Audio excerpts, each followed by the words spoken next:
ഇങ്ങനെ സാറേ ഇപ്പൊ ഈ മുടി പിടിച്ചു വലിച്ചാൽ വരൂലെന്നാണോ? നിങ്ങൾ ട്രൈ ചെയ്യും. ഞാൻ ചെയ്താൽ പിന്നെ ഞാൻ അഭിനയിക്കുമെന്ന് പറയുമല്ലോ. ഇങ്ങനെ പിടിച്ച് വലിക്കുന്നത് നിങ്ങളെ ഇങ്ങനെ പിടിച്ച് വലിക്കുന്നത് ഇങ്ങനെ പിടിച്ചില്ല. അത് അത്ഭുതമാട്ടോ. അപ്പം എങ്ങനെയാണ് കോൺഫിഡൻസ് കുറവ് അങ്ങനെ എന്തെങ്കിലും ബുദ്ധിമുട്ടൊക്കെ അനുഭവിക്കുന്നുണ്ടോ? ഉണ്ട്. പബ്ലിക്കിന്റെ ഇടയിൽ പോകും, അല്ലെങ്കിൽ ഫംഗ്ഷനിൽ പോകും.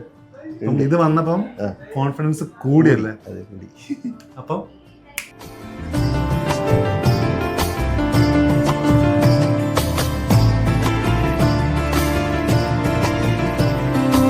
തലശ്ശേരിയിലെ ഇനി സുന്ദരന്മാർ. കാരണം 32 വർഷത്തെ പാരമ്പര്യമുള്ള ഗേറ്റ് വേ എയർ ഫിക്സിംഗ് ഇപ്പോൾ തലശ്ശേരിയിൽ അടിപൊളി ഒരു ഷോറൂം തന്നെയാണ് തലശ്ശേരിയിൽ ഇപ്പോൾ വന്നിരിക്കുന്നത്. ഇനാഗ്രേഷൻ ഡേ ബന്ധപ്പെട്ടിട്ട് ഞാനുണ്ടായിരുന്നു, അതുപോലെ തന്നെ എൻ്റെ കൂട്ടുകാരും ഇൻഫ്ലുവൻസേഴ്സും ഉണ്ടായിരുന്നു. അതുപോലെ തന്നെ ഇനാഗ്രേഷൻ ചെയ്തതാരാണെന്നല്ല, ആക്ട്രസ് അതിഥി രവിയും അതുപോലെ തന്നെ ഗേറ്റ് വേ എയർ ഫിക്സിംഗിലെ മെയിൻ ഡോക്ടറായിട്ടുള്ള ഡോക്ടർ സേവിയറുമാണ്.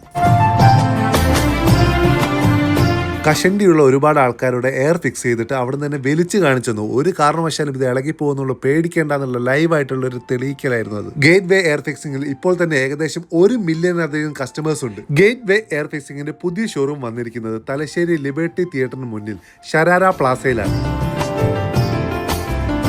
ഞെട്ടിച്ചു. അപ്പൊ ഇനി തലശ്ശേരിക്കാർക്ക് ഗേറ്റ് വേ ഉണ്ടാവും.